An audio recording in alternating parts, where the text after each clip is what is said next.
Φίλες και φίλοι, συντρόφισσες και σύντροφοι, η Ελλάδα καίγεται, η Ελλάδα πνίγεται, η Ελλάδα καταλυστεύεται, η Ελλάδα εμπέζεται.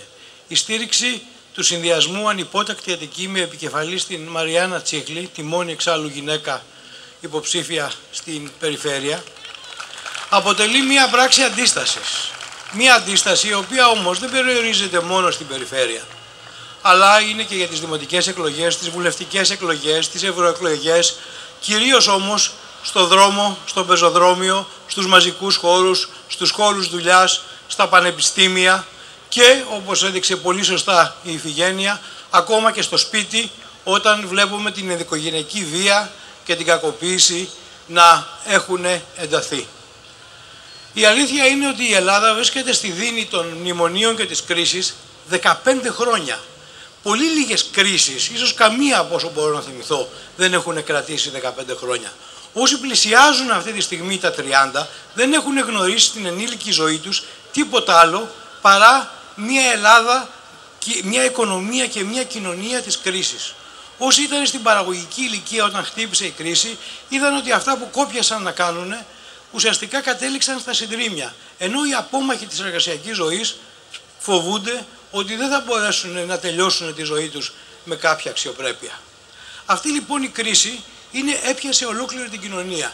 Θεωρούμε όμως λάθος ότι όλοι λυπούνται για αυτή την κρίση. Στην πραγματικότητα, για πάρα πολλούς, μάλλον για τους λίγους, δεν θέλουν να αφήσουν μια τέτοια ωραία κρίση να πάει χαμένη. Γι' αυτό βλέπουμε τα τελευταία χρόνια να έχουμε την μεγαλύτερη αναδιανομή πλούτου που έχει γίνει από τον πόλεμο και μετά. Ουσιαστικά έχουμε μια μεταφορά περιουσίας από τους ολίγα έχοντες στους πολλά έχοντες. Την ίδια στιγμή βλέπουμε τα διάφορα funds, οι services, οι τράπεζες μέσα από πληστηριασμούς να αποκτούν την ακίνητη ιδιοκτησία των Ελλήνων. Οι ίδιοι οι Έλληνες να μην μπορούν να ζήσουν στα σπίτια τους με ένα αξιοπρεπές ενίκιο, διότι όλα έχουν γίνει Airbnb, και οι πληστηριασμοί να κρατούν καλά χωρίς να υπάρχει καμία βοήθεια από πλευράς πολιτείας για αυτούς οι οποίοι βλέπουν αυτά που έχουν πληρώσει με το αίμα τους με δόσεις να χάνονται. Στον εργασιακό χώρο αντιμετωπίζουμε ένα τοπίο το οποίο είναι πρωτοφανές. Έχουμε την άσκηση του απόλυτου διευθυντικού δικαιώματος και να εξαφανίζονται τα δικαιώματα των εργαζομένων.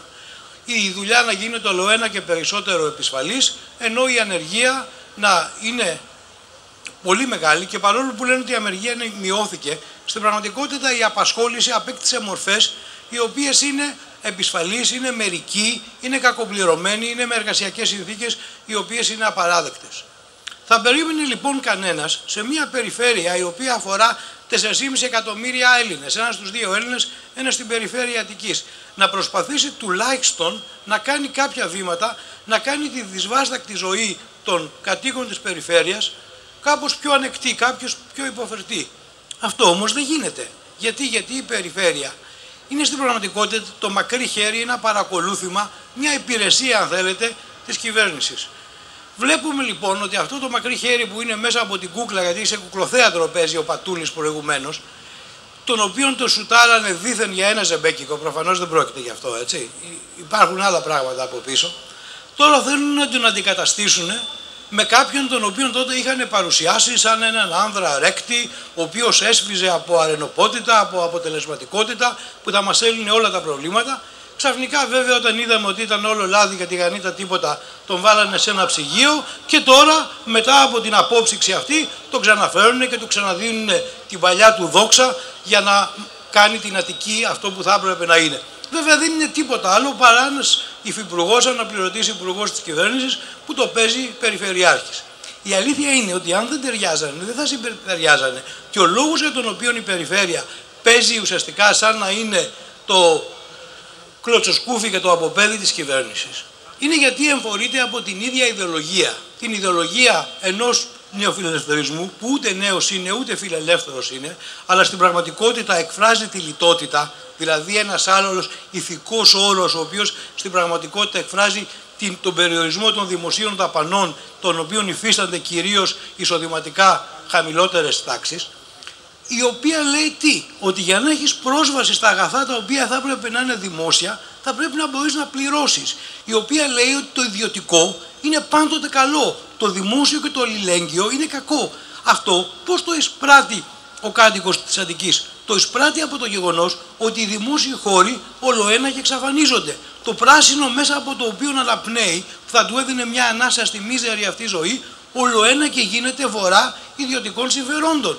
Την ίδια στιγμή οι αθλητικές εγκαταστάσεις, εκεί που είναι ο φυσικός χώρος που θα πρέπει να αθλείται η νεολαία, ολοένα και λιγοστεύουν, είτε επειδή τις παίρνουν οι ιδιώτες ή επειδή δεν υπάρχει καμία συντήρηση. Όλη αυτή η φοβερή κωμωδία που έγινε με τον Καλατράβα, πόσα τάλιρα γυρεύεις να μας πας και να μας φέρεις, και ανακαλύπτουν ότι από το 2004 έχουμε κάτι το οποίο δεν το είχαν φροντίσει γιατί το είχαν δώσει σε ανάθεση, αποτελεί ένα όνειδος στην πραγματικότητα.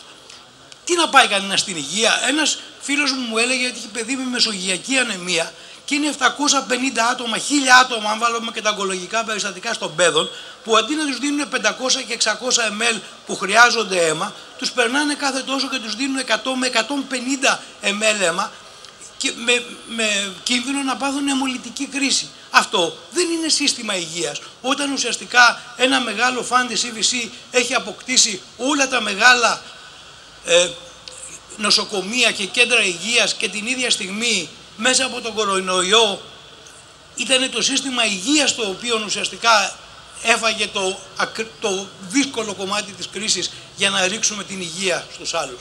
Θα μου πείτε τι μπορεί να κάνει η περιφέρεια σε αυτό?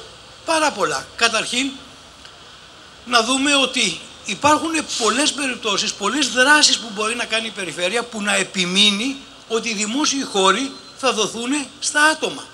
Υπάρχει και κάτι άλλο, ότι τα μνημόνια αφήνουν τη βαριά σκιά τους πάνω και στην οικονομία και στην κυβέρνηση και στην περιφέρεια. Τι κάνεις λοιπόν όταν έχεις λίγα χρήματα, αλλά από την άλλη μεριά έχεις μια ακόρεστη επιθυμία για προσωπικό πλουτισμό από την δημόσια θέση σου? Πολλά πράγματα. Το πρώτο που κάνεις είναι να μην κάνεις έργα υποδομής, να αφήσεις τον κόσμο να πνιγεί και να καεί, και την ίδια στιγμή να κάνεις έργα τα οποία είναι αμφίβολης αισθητικής και βιτρίνας. Το δεύτερο είναι να περάσεις όλη αυτή τη διαδικασία μέσα από εντελώς αδιαφανείς διαδικασίες, οι οποίες να μην μπορεί να τις ελέγχει κανένας, μέσα από αναπτυξιακές εταιρείες, μέσα από διάφορες καραμπόλες κλπ. Ένα άλλο το οποίο μπορείς να κάνεις είναι, επειδή θέλεις να δείξεις την ανεπάρκεια της, μάλλον δεν θέλεις να φανεί η ανεπάρκεια της φαυλότητάς σου, είναι να κάνεις πάρα πολλές δαπάνες οι οποίες θα είναι για δημόσιες σχέσεις. Θυμίζω ότι στην περίπτωση του μεγάλου περιπάτου που τον βλέπουμε μπροστά μας, που έγινε, θυμίζω, μεγάλος περίπλους όταν έπεσε η βροχή, κόψανε 3,5 εκατομμύρια από την πλημμυρικά έργα για να πάει ακριβώς στον μεγάλο περίπατο. Και βεβαίως ένα άλλο το οποίο μπορείς να κάνεις είναι να χρησιμοποιήσεις εργαζόμενους μέσα από συμβάσεις οι οποίες είναι απαράδεκτες, ενώ έχουν πάγιες και διαρκείς ανάγκες, ή να τους περάσεις μέσα από τους κολλητούς σου εργολάβους, οι οποίοι θα τους μεταχειρίζονται όπως οι εργολάβοι ξέρουν να μεταχειρίζονται τους εργαζόμενους. Άρα λοιπόν θα πρέπει εδώ να μπορούμε να σταθούμε και να επιμείνουμε για μία χρηστή διαχείριση του δημόσιου χρήματος. Θα πρέπει να δούμε ότι οι προτεραιότητές μας δεν είναι τα έργα βιτρίνας, αλλά τα αντιπλημμυρικά έργα, η συντήρηση, η απόφραξη των φρεατίων, έργα τα οποία θα είναι αντιπυρικά, να αποδοθούν δομές στους κατοίκους. Ένα άλλο σημαντικό ζήτημα είναι το θέμα των προσφύγων και των μεταναστών. Εδώ βλέπουμε ότι υπάρχει μια φασιστική αντίληψη για αυτούς τους ανθρώπους.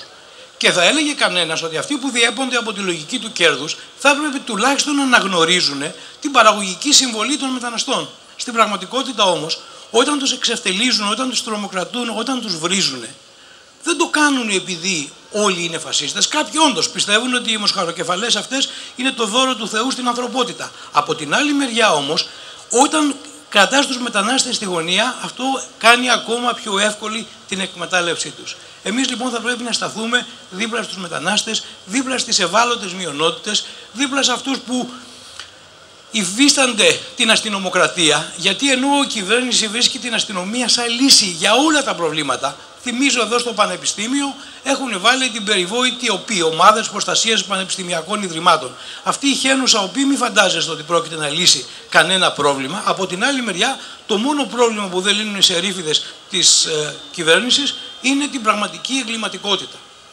Στο περιβάλλον, πάλι η αδιαφορία τους είναι υπερβολική. Μάλλον, τι να πω, όχι μόνο ότι κόβονται οι πνεύμονες πρασίνου, η φυλή, η χιτά φυλής, είναι μια ιστορία η οποία κρατάει χρόνια. Ήμουν νιός και γέρασα. Όλοι λένε ότι θα το λύσουν. Τώρα ετοιμάζουν ένα καινούριο παραμύθι, το οποίο είναι θα κάνουν ΣΔΙΤ για να κάψουν τα απορρίμματα. Δηλαδή θα γεμίσει ο Αττικός ουρανός με μια μεθαλομίχλη μόνο και μόνο για να βάζουν κάποιοι λεφτά στις τσέπες τους. Αυτή η ιστορία θα πρέπει να σταματήσει. Θα πρέπει μια σωστή φωνή στο Περιφερειακό Συμβούλιο να επιμένει να γίνονται τα σωστά έργα με τις σωστές προτεραιότητες. Θα πρέπει να επιμένει η διαχείριση των δημοσίων χρημάτων να είναι αυτή που είναι. Θα πρέπει να βοηθήσει τη σύντηση των μαθητών. Θα πρέπει να βοηθήσει να λύσουν τα ζητήματα των τοξικοεξαρτημένων και των αστέγων. Να υπάρχει η σύντηση των μαθητών, που 14% των κατοίκων στην Αττική είναι φτωχοί, και μάλιστα με το νέο μέτρο του μειωμένου ΑΕΠ, καθώς επίσης και όταν 1 στους 4 παιδιά είναι φτωχά. Αυτό το πράγμα θα πρέπει να σταματήσει. Υπάρχουν πάρα πολλές δράσεις που περιγράφονται στο πρόγραμμα και θα τις περιγράψει η Μαριάννα Τσίχλη, που πρέπει να κάνουμε. Αλλά αυτό που πρέπει πρωτίστως να κάνουμε σε αυτή τη φάση, γιατί είναι μόνο η αρχή, είναι να στηρίξουμε το ψηφοδέλτιο της ανυπότακτης Αττικής με τη Μαριάννα Τσίχλη. Σας ευχαριστώ πολύ.